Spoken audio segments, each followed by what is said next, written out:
Program makan bergizi gratis yang dimulai pada 6 Januari 2025 di Sumatera Selatan. Pelaksanaan program ini baru dimulai di Kota Palembang, tepatnya di Kecamatan Ilir Barat 1, dengan 5 sekolah yang menjadi penerima manfaatnya.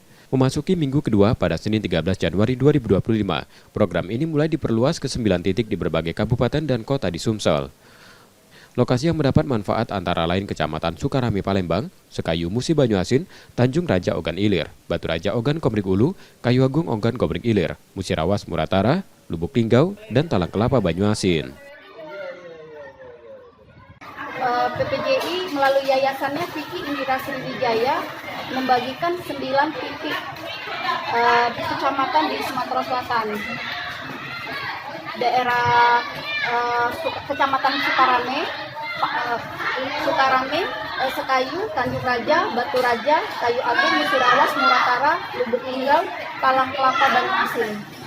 Berikutnya Bu, dari titik berikutnya akan ditambah di tanggal berapa mungkin Bu? Di tanggal 20. Tanggal 20 Januari. Pada tahap pertama, total akan ada 23 dapur SPPG di Sumatera Selatan. Penambahan dapur SPPG di wilayah kabupaten dan kota lainnya direncanakan pada 20 Januari 2025. Muhammad Reza Pahlevi, Kompas TV, Palembang, Sumatera Selatan.